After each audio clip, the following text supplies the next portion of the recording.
ओम तच्छं यो रावृणीमहे गातुं यज्ञाय गातुं जगन्पतये दैवी स्वस्तिरस्तु नः स्वस्तिर्मानुषेभ्यः ऊर्ध्वं जगातु भेषजं शन्नो अस्ति द्विपदेशं चतुष्पदे। ओम शांति शांति शांति। श्रीलक्ष्मीरमणं पराङ्कुशमुनिं श्रीभाष्यकारं गुरुं श्रीकाञ्चीप्रतिवादिभीकरगुरुं श्रीस्वाम्यनन्तं वरं विश्वक्सेनेतीन्द्रदेशिकमुनिं श्रीरामकृष्णाङ्घ्रिपं नत्वा नौमि निजं गुरुं यतिवरं श्रीरामनारायणम्। धर्मानुरागी सज्जनों तथा श्री संप्रदाय के समस्त धर्माचार्य वृंद एवं समस्त भागवत वृंद, आप सभी लोगों के बीच में विशेष करके रामानुज संप्रदाय श्री संप्रदाय के आचार्यों के पास भी बहुत दिनों से एक रील घूम रही है, जो कि झालरिया पीठाधीश्वर जी के व्यक्तिगत वार्तालाप की रील है। उसे सुन करके बड़ा क्षोभ हुआ और बहुत दुख हुआ। और सबसे महत्वपूर्ण बात यह है कि जिसमें हम सब लोगों की किसी भी प्रकार की इच्छाएं नहीं रहती हैं, ऐसी चीज़ों में भी मेरा नाम लिया गया और ये कहा गया कि विद्या भास्कर बहुत चतुर है, बहुत चालबाज है, मतलब इसका तात्पर्य यह है। और उसी क्लिप में अभी सुनने को मिला कि मैं कभी गया था और मैंने बहाना बना लिया गाड़ी बिगड़ने का और फिर रुकना चाहता था बांगड़ जी के यहाँ। तो ये मैं स्पष्ट बता दूं कि ऐसा कुछ भी नहीं हुआ, ये बिल्कुल असत्य बात है। क्योंकि इसका प्रत्यक्ष प्रमाण तो यही है कि जब झालरिया पीठाधीश्वर घनश्यामाचार्य जी की महंती का कार्यक्रम था, तब पहली बार मैं डीडवाना गया था अपने पूज्य गुरुदेव जी के साथ, और गुरुदेव जी के साथ चद्दर आदि कार्यक्रम में हिस्सा लिया था। और महंती के कार्यक्रम में फिर मैंने भी चद्रा पढ़ाया था उनको। उसके बाद दूसरी बार गया था जब श्रीनिवासाचार्य स्वामी जी महाराज जी की महंती हो रही थी, पीठाधीश्वर के पद पर अभिषेक हो रहा था, उस समय भी मैं गया था। गट्टानी हाउस में मैं रुका था उस समय। ऐसी स्थिति में जब पीठाधीश्वर पद पर अभिषिक्त तो हो रहे थे श्रीनिवासाचार्य स्वामी जी, मैं भी था चद्दर उड़ाने वाले आचार्यों में। मैं सोच रहा था कि नाम कब आएगा मेरा, लेकिन सर्वप्रथम झालरिया पीठाधीश्वर जी ने ही चद्दर उड़ाया उनको। उसके बाद सभी आचार्यों ने चद्दर उड़ाया। उसमें भी उनकी बात यह गलत है कि पहले कुछ लोगों के द्वारा चद्दर उड़वा लिया गया, उसके बाद मेरे द्वारा चद्दर और तिलक की रस्म पूरी की गई। यह भी बात गलत है। उनको ही सर्वप्रथम अवसर दिया गया था उस समय। पूज्य अनिरुद्धाचार्य स्वामी जी महाराज भी चांदौद वाले, वो भी विराजमान थे उस समय।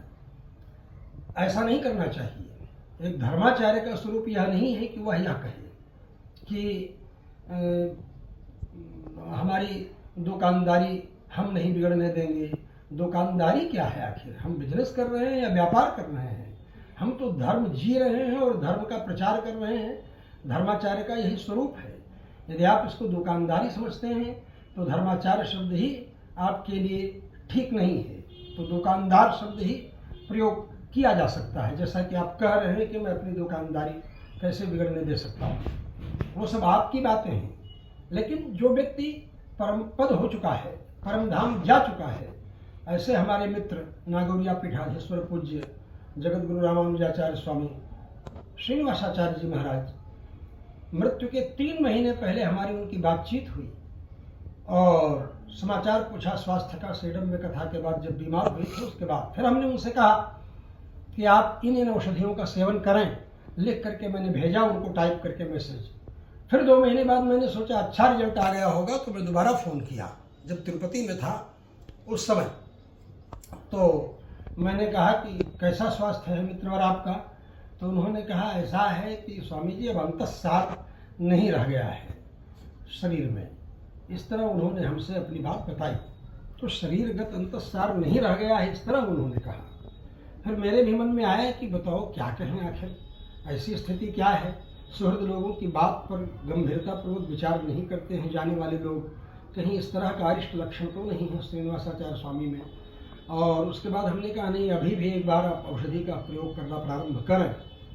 लेकिन 1 महीने बाद जब मैं बम्बई में कथा कह रहा था वासुदेव बाबू की पत्नी केसरबाई सोमानी की पुण्य स्मृति में, तो मैं वहीं पर समाचार सुना कि श्रीनिवासाचार्य स्वामी जी का परम पद हो गया। ऐसे महापुरुष जो कि स्वाभाविक रूप से अपनी बातें 3 महीने पहले हमसे स्वयं बताए थे स्वास्थ्य के विषय में, और उसके बाद उनके लिए यह बोलना कि ये कर दिया तो वह कर दिया, ऐसे इस तरह की शब्दावली का प्रयोग करना ये बिल्कुल उचित नहीं है, यह स्वरूप विरुद्ध है। रही बात तिंगल लोग भीख मांगते हैं, और तिंगल लोग 99% कोई भक्त आपका कह रहा है कि 99% लोग रायचूर में आते हैं, तिंगल लोग प्राय भीख मांगने वाले ही रहते हैं। प्राय शब्द का भी प्रयोग नहीं किया उस व्यक्ति ने, कहा कि तिंगल लोग तो भीख मांगते हैं, भिखारी की तरह है। एक तरह का तात्पर्य यही है। इस तरह की बातें क्या उचित हैं? एक धर्माचार्य को अपने शिष्यों से उनको धार्मिक जीवन पद्धति के विषय में बताना चाहिए, यदि समय मिलता है अपने अनुष्ठान और पूजा पाठ से, और उसके बाद उनको उनके गृहस्थ जीवन को सुरक्षित ढंग से रखने के लिए कहना चाहिए। लेकिन ऐसा नहीं दिखाई पड़ रहा है, यह बिल्कुल गलत है और बहुत लज्जास्पद बात है। यह तो अपराध ऐसा है जिसके लिए सामूहिक रूप से क्षमा याचना करनी चाहिए और खेद व्यक्त करना चाहिए, और पुनः भविष्य में ऐसा न करने का निर्णय लेना चाहिए। जब ऐसा होगा तभी धर्माचार्य का धर्माचार्यत्व भी सुरक्षित रहेगा, धर्माचार्यों की गरिमा भी रहेगी, और आपके व्यक्तिगत जीवन में भी सुख और शांति बनी रहेगी। मैं यही निवेदन करूंगा और यही बारंबार आग्रह करूंगा कि ऐसे अपराधों के लिए व्यक्ति को क्षमा याचना पूर्वक खेद व्यक्त करना चाहिए, और नहीं तो इसके बड़े घातक परिणाम झेलने पड़ सकते हैं भविष्य में। इसका बहुत ही भीषण परिणाम हो सकता है। इसलिए इन सब चीज़ों से स्वयं बचें, और नहीं भी बचना हो, कहीं भी जाना हो तो कुछ भी करें, उससे हमें कुछ लेना देना नहीं है। किसी भी व्यक्ति के व्यक्तिगत जीवन को किस तरह से वह जिए या उसकी स्वतंत्रता है, लेकिन इसमें तिंगल का नाम घसीटना, धर्माचार्य का नाम घसीटना और तरह तरह की इस तरह की बातें करना यह बिल्कुल ठीक नहीं है और एक अक्षम्य अपराध की तरह है। लेकिन फिर भी संत महात्मा लोग दयालु होते हैं, इसलिए मैं यही कहूँगा कि आपको इसके लिए विशेष करके आपको का मतलब झालरिया पीठाधीश्वर स्वामी जी महाराज जी को इसके लिए खेद व्यक्त करना चाहिए और बताना चाहिए कि ऐसी बात ऐसे ही किसी भी रूप में किसी को भी नहीं करना चाहिए। धर्माचार्य का कार्य तो उपदेश देना है, आपको तो उपदेश देना चाहिए कि अगर कोई दूसरा ऐसा कर रहा है तो वो भी न करे, लेकिन आप स्वयं उस तरह का कार्य कर रहे हैं। आपकी भाषा, आपकी वाणी, हमारे कुछ ऐसे भी शिष्य हैं जो कि स्पेशलिस्ट हैं इस विषय के कि आर्टिफिशियल इंटेलिजेंसी के द्वारा क्या किया जा सकता है और किस तरह होता है। मैंने पता भी लगाया और लोगों ने बताया भी, जो अच्छे अच्छे एंकर हैं उनको भी हमने पूछा कि बताइए ये बात बनावटी है या छेड़छाड़ की गई है ऑडियो में, क्या है।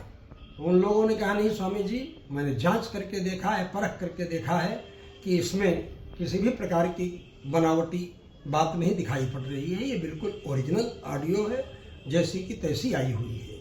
इसलिए क्षोभ हुआ। जब तक इसका पता नहीं लगा लिया ठीक से, तब तक बाद में फिर पता चला कि कोई एफआईआर नहीं हुई, एक तरह का एप्लीकेशन दिया गया और आपकी प्रतिष्ठा इससे धूमिल हो रही है, आपकी छवि इससे मलिन हो रही है। इसलिए यह जिम्मेदारी आप ही की बनती है कि आप एआई के द्वारा बनाया गया है कि वास्तविक है उसको स्पष्ट करें। यदि आपने ऐसा नहीं कहा और एआई के द्वारा बनाया गया है तो इसकी जांच स्वयं आपको करवानी चाहिए, क्योंकि इससे आपकी छवि भी धूमिल हो रही है। न श्रीनिवासाचार्य स्वामी जी की छवि धूमिल होने वाली है, न गौरिया पीठाधीश्वर जी की, न मेरी छवि धूमिल होने वाली है। इससे केवल आपकी छवि धूमिल हो रही है। आपकी मानसिकता के ऊपर लोग विचार कर रहे हैं कि एक धर्माचार्य इस तरह से कैसे बातें कर सकता है किसी धर्माचार्य के विषय में। मैं बस केवल इतना ही कहूँगा कि आपको इस पर गंभीरतापूर्वक विचार करना चाहिए और गंभीरतापूर्वक विचार करके अविलंब इसके लिए कदम उठाना चाहिए, जिससे कि यह विवाद समाप्त हो और यह अध्याय समाप्त हो। ओम शांति शांति शांति।